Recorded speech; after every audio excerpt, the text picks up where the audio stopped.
Ready? Leave the tent. My lords and ladies, I am the Honorable Lord Brendan O'Corraidhe, and it is my pleasure to present to you tonight the tale of Gawain and the Green Knight.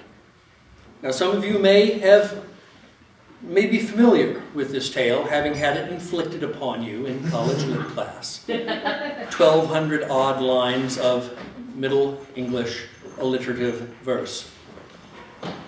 Brace yourselves.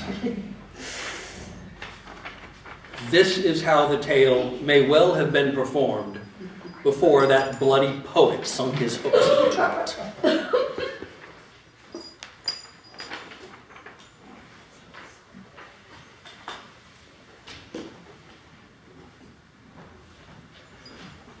In the days when Arthur held court at Camelot, it was the custom of the king not to take his meat or drink on feast days until some marvel had appeared before the hall.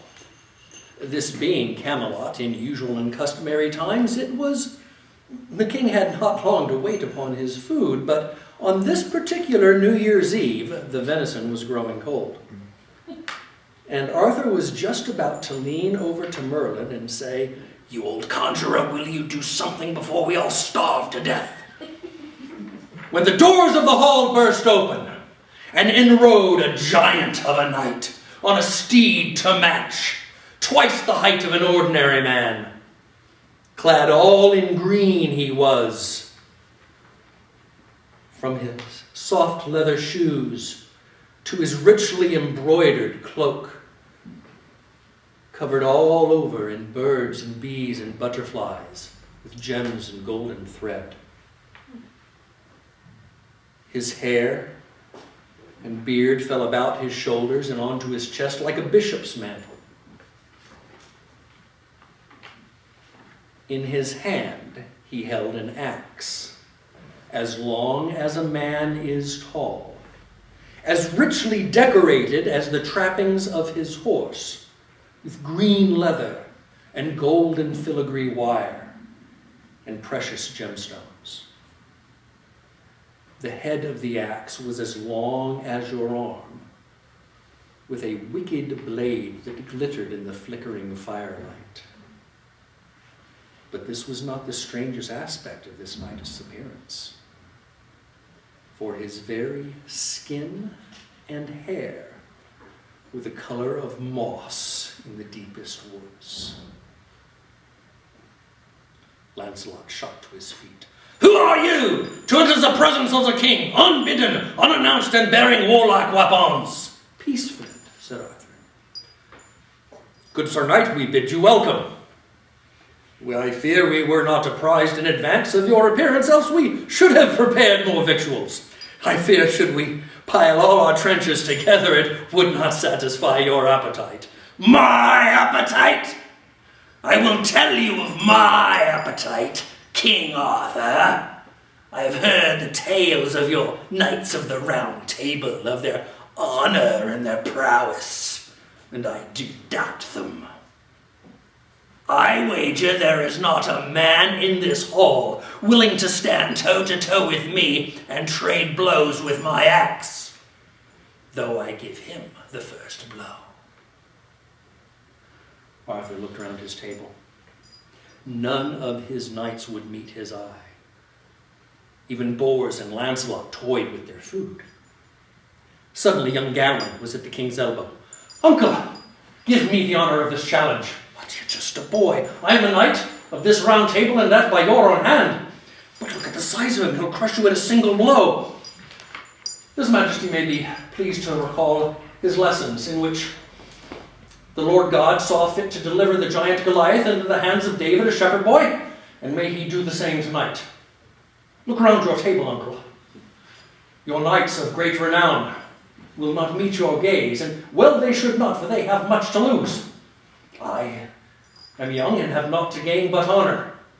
And should I lose my life, then let it be said that I died defending the king's honor, but let it never be said that a challenge in the king's own hall went unanswered for lack of knightly courage." Arthur looked at Merlin, who merely raised an eyebrow. Very well then, and God go with you. Gawain strode out into the center of the hall, and the Green Knight looked down and Has the king no squires? That he sends a page boy out to treat with me? I am no page boy, but a knight of this round table, and I will prove myself upon your body and teach you the meaning of courtesy. Well, it seems the pup has a bark and a brave one at that. What is your name, little knight? I am Gawain, of the court of Camelot. Well, Gawain of the court of Camelot. I am called the Green Knight. Let me explain the rules of our little game. This is my axe. I will give it to you. You will attempt to hit me with it.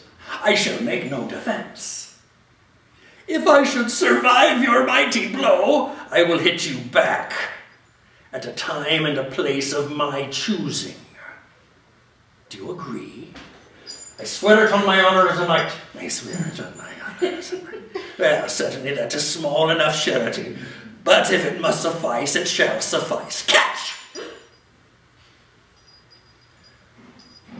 Gawain was young,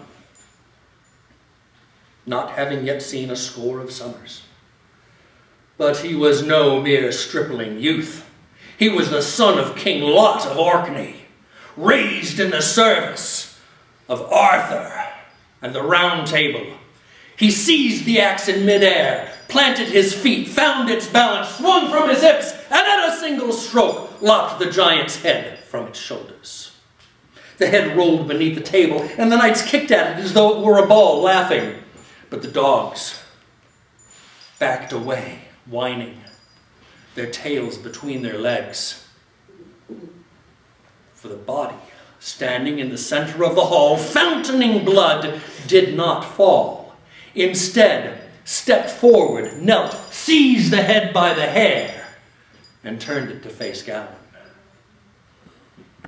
Meet me at the chapel of the Green Knight in a year and a day. Remember your oath. And with that, the horrid apparition mounted its horse and rode out into the freezing darkness. Arthur slowly stood. Well, it seems we have seen a wonder this evening. Serve forth the feast, and will someone get that door?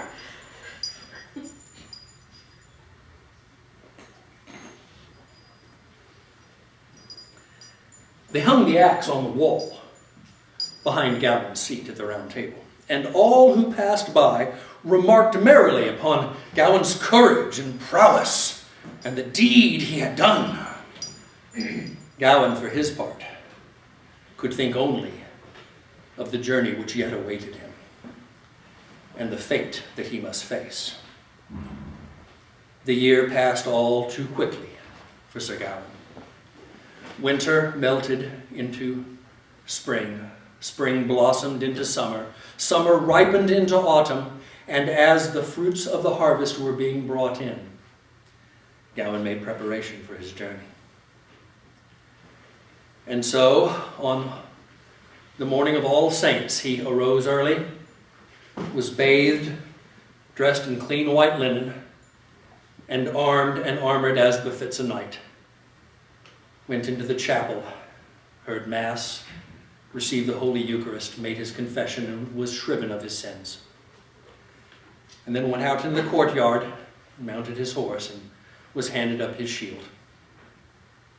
And on his shield shall we tarry a moment, for ne'er was knight more ably defended. Made of sturdy stuff it was, faced in leather, and painted a royal red as befits the son of a king. And on it, limned in gold, the pentangle, the 5-pointed star made of a single ribbon interlacing over and under itself, with neither beginning nor end, symbolizing the eternal fate which awaited Gawain, and indeed us all. Each of the 5 points of the star represented one of the 5 knightly qualities which Gawain possessed in full. First, the strength of his 5 fingers, which never failed. Second, the keenness of his 5 senses, through which he perceived the world around him. Third, the 5 knightly virtues which Gawain exemplified, those being courage, loyalty, comradeship, generosity, and compassion. The fourth point represented the 5 wounds of Christ suffered upon the cross for Gawain's salvation and ours. The fifth point represented the 5 joys of Mary, Mother of God, Queen of Heaven, she whose image was limned on the inside of Gawain's shield, whereupon he could gaze and draw courage when he felt afraid. I see confusion in your eyes. Think it you odd that a hero should feel fear? Nay, 'tis not so. Only the fool knows no fear. The hero takes his fear in hand, examines it from every angle, peruses each page, and when he has known his fear in full, sets it behind him to do the thing which must be done. And thus, armed and armored as no knight before or since, Gawain set the gates of Camelot behind him, and no dry eye saw his going.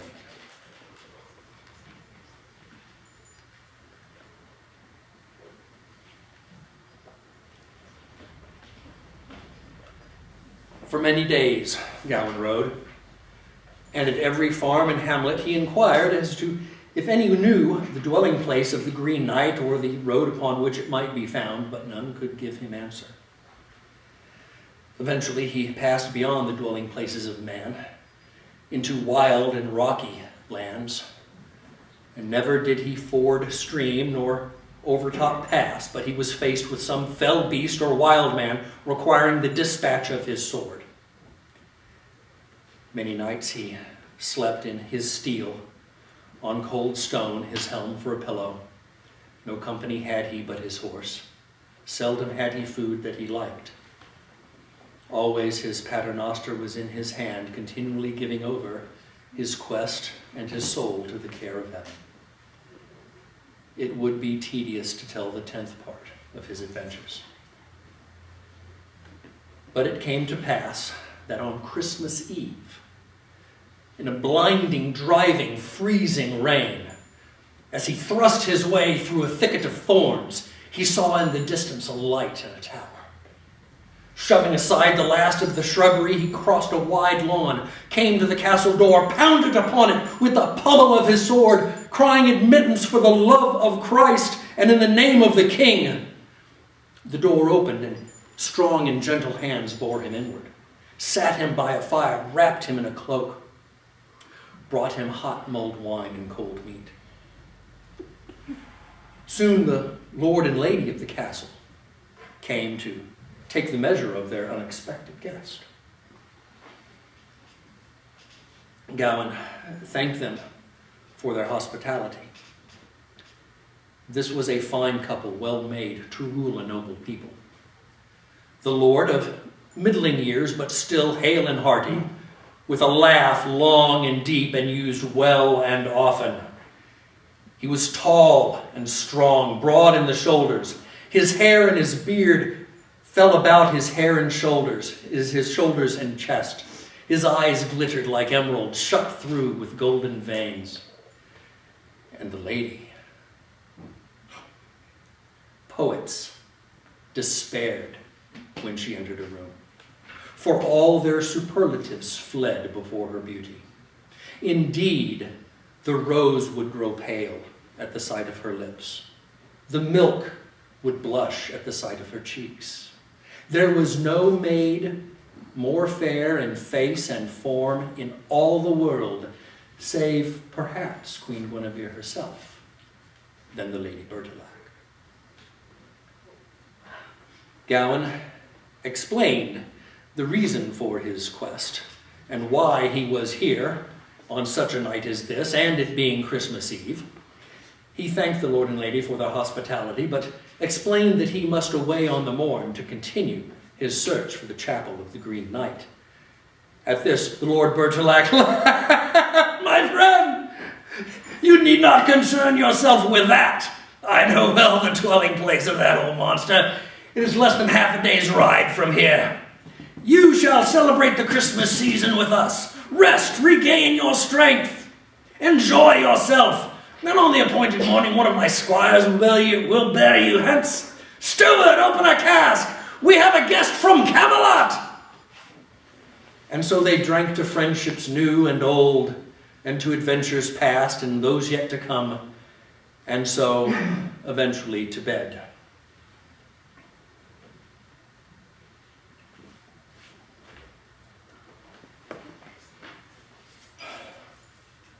The household celebrated Christmas in fine form, with guests from all the hinterlands coming, with many solemn and joyous masses, with dancing and music and games and food and all manner of celebrations appropriate to the season.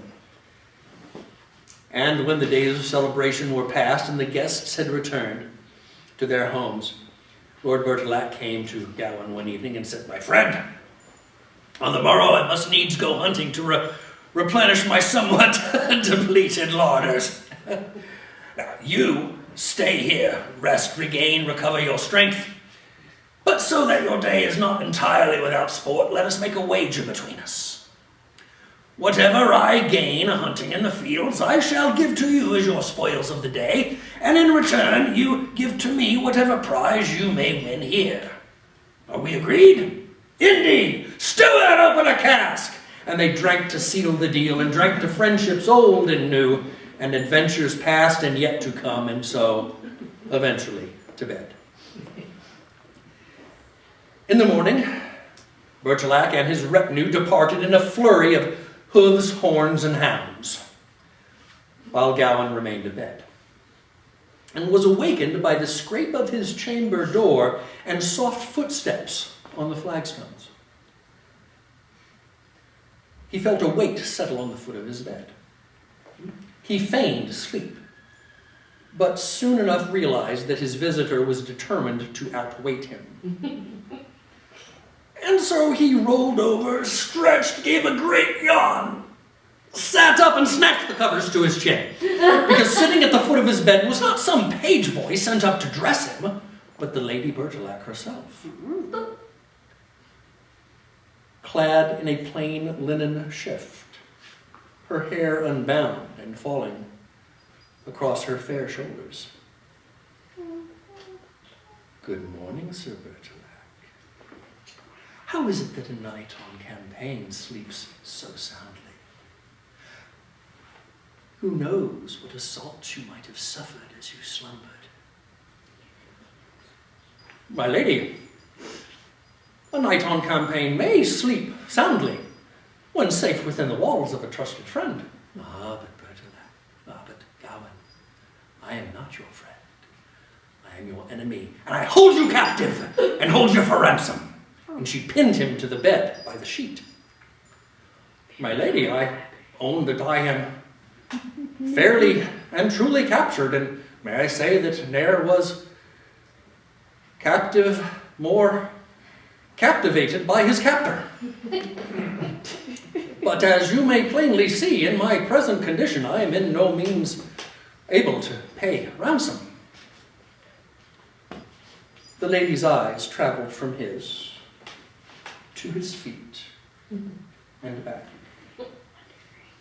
"Oh, I doubt that very much." And in like wise their conversation continued, the lady flirtatious, but not so forward as to give offense nor fuel the wagging tongues of gossips. Gawain, for his part, gallant, full of humor, parrying her advances as one might a sparring partner upon the practice field. Eventually the lady relented. "Ah, Gawain, I release you from your captivity, but on condition that you give to me some token of your affection, a kiss perhaps." "Why, my lady?" And he sat up and kissed her chastely upon the cheek as a brother might a sister. She sighed, standing. "Certainly that is small enough surety, but if it must suffice, it shall suffice." And she traipsed lightly out of the room. That evening, Bertilac returned. Covered in blood, his arms soaked red to his elbows, his face split by a wide grin. "Ah, Gawain, you should have seen the slaughter we made! We cornered the whole herd in a box canyon. The hounds had at them the music of the arrows, the singing of the hounds. You should have seen the size of the gut piles. It was glorious. Now, here is your prize." And his men-at-arms carried in a huge haunch of venison and laid it at Gawain's feet. "Now, what have you for me?" Gawain bethought himself through the day. He had not engaged in dice or cards, nor Morris, nor any other game. But then he recalled his adventure of the morning. He raised an eyebrow. He smiled, stepped forward, seized Bertilac by both corners of his beard, and kissed him full on the mouth. "Well, I see your day has not been entirely without sport. Shall we renew our wager for the morrow? Steward, open a cask." And so they drank to seal the deal, and drank to friendships old and new, to adventures past and those yet to come, and so, eventually, to bed. The second morning, Bertilac again departed in a flurry of hooves, horns, and hounds. Gawain again remained abed, and again was awakened by the Lady Bertilac, who entered his chamber, sat down upon his bed, and kissed him before he had even opened his eyes. And their conversation resumed where it had left off the day before. The lady flirtatious, oh yes, forward, not so much as to give offense, nor fuel the wagging tongues of gossips, but with any with ears to hear, it was clear that had Gawain decided he desired more interesting entertainment than mere conversation, the lady would not have required much in the way of persuasion, indeed, if any at all. Gawain, however, for his part, was gallant, full of good humor, deflecting her blows as one might those of an expert opponent upon the tourney field. Eventually, again, the lady relented and left him to his lunch. That evening, Bertilac returned,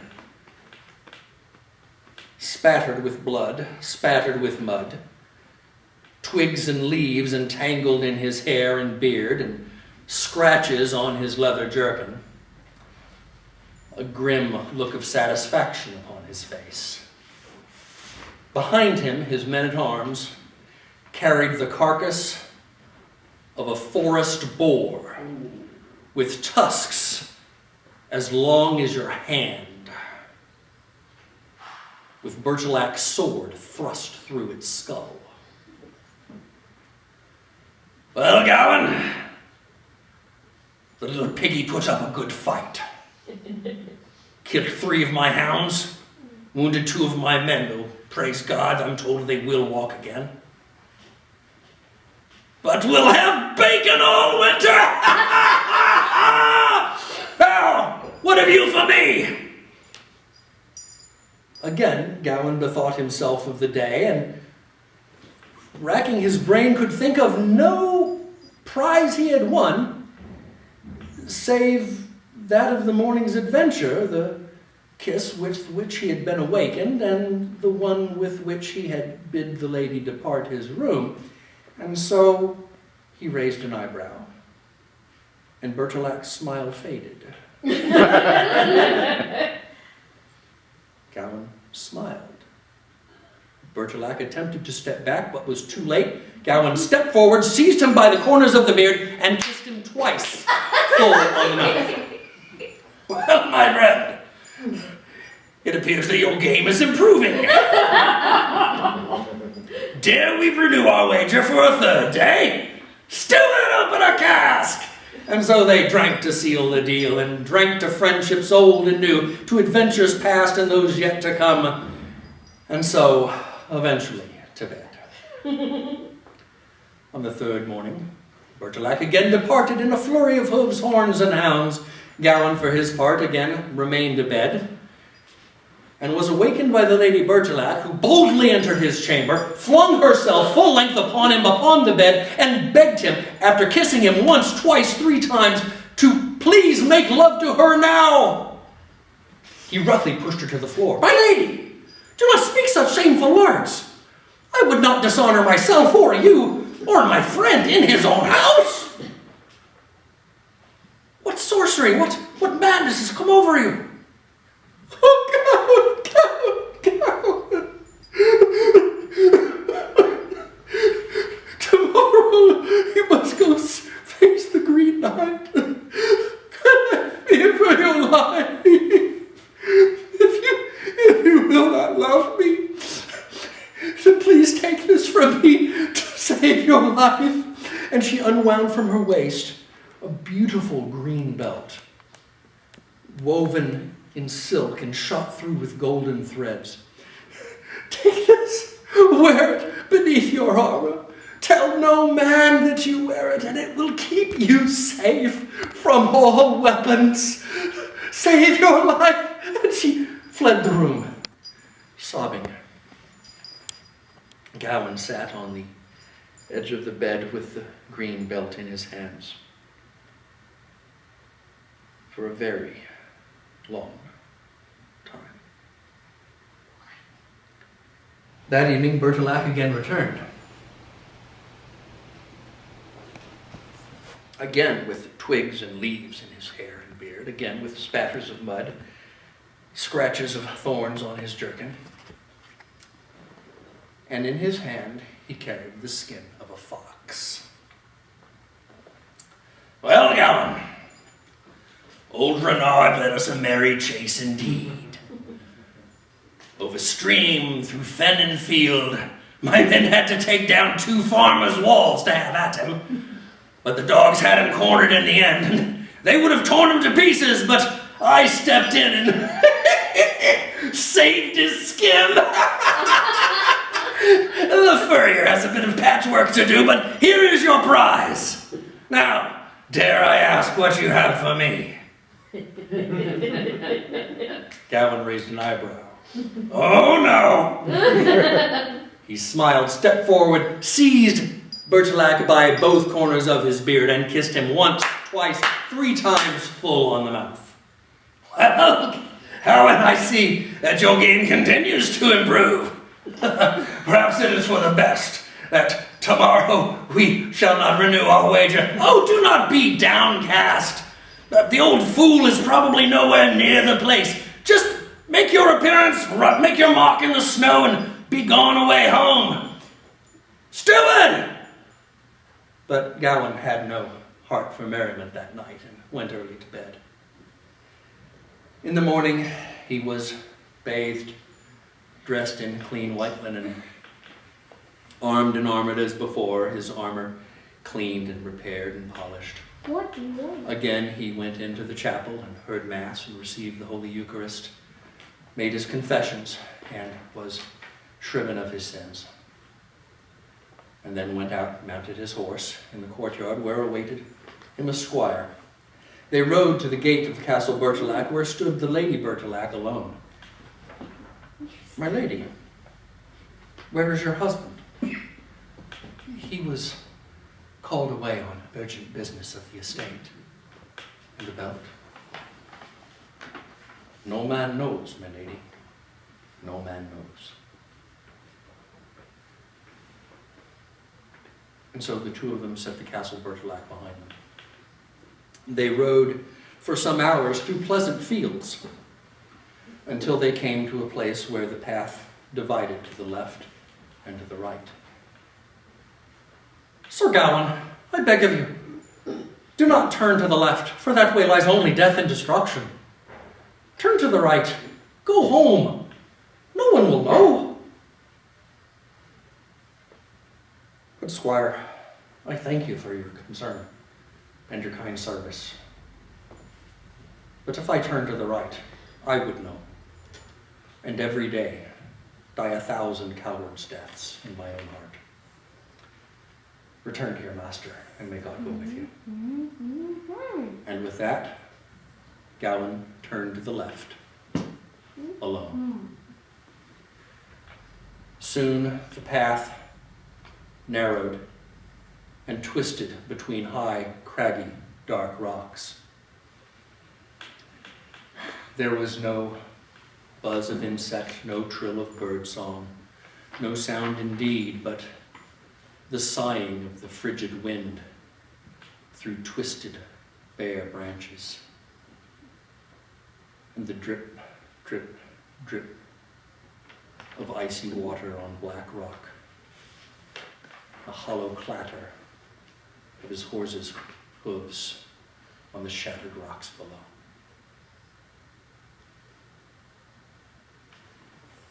Too soon, Gawain rounded a corner and came to a clearing that must be the place.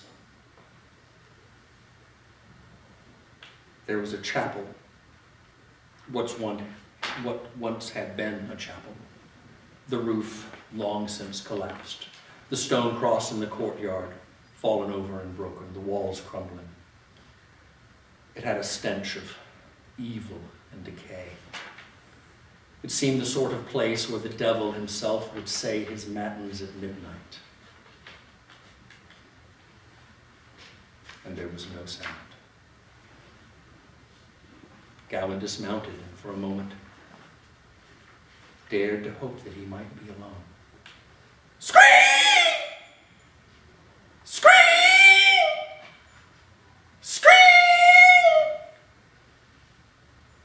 Came the sound of steel on stone. And from around a pillar stepped the Green Knight, his axe in hand, his head once more firmly upon his shoulders. Well, Sir Gawain, you've kept your appointment. Well done. Now kneel and prepare to receive my return blow. Gawain knelt in the snow. The Green Knight stepped beside him. The axe was raised high and hissed down through the air, thudding into the mud beside Gawain's neck. Did you flinch, little knight? Or was that merely a shiver from the cold? Gawain gritted his teeth but said nothing. Once more the axe was raised high. Once more it hissed down into the ground next to Gawain's neck. Do not toy with me! I have kept my appointment. Now have done with it. The giant wrenched the axe loose one more time. Once more it was raised high. Once more it hissed down through the air, the edge just trimming the side of Gawain's neck. He felt the sting, saw one bright drop of blood splash on the snow. He leapt to his feet. Now we are done with games! For standing in the place of the Green Knight was Sir Bertilac, holding the axe. Aye, Sir Gawain. It is I, Bertilac, your friend. I was enchanted by the witch Morgan Le Fay, who wished to test the Knights of the Round Table to see if they were true to their legend. And you have acquitted yourself well. You have kept your appointment. You met me here on this appointed day. And for the last 3 nights, you have faithfully remitted to me the kisses, 1, 2, and 3, which I instructed my wife to impress upon you. Mind you, had you taken more than was forced upon you, we would not be having this conversation. But you have acquitted yourself well, save in one thing that I hold against you. Last night, you said nothing to me about the pretty but otherwise unremarkable belt which you wear beneath your armor. Gawain's eyes grew wide. I have failed! I have failed in my oath! I have forsworn my oath! I am a false knight!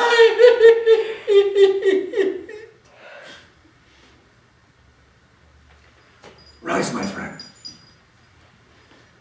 The tears of true repentance bring true forgiveness and true restoration.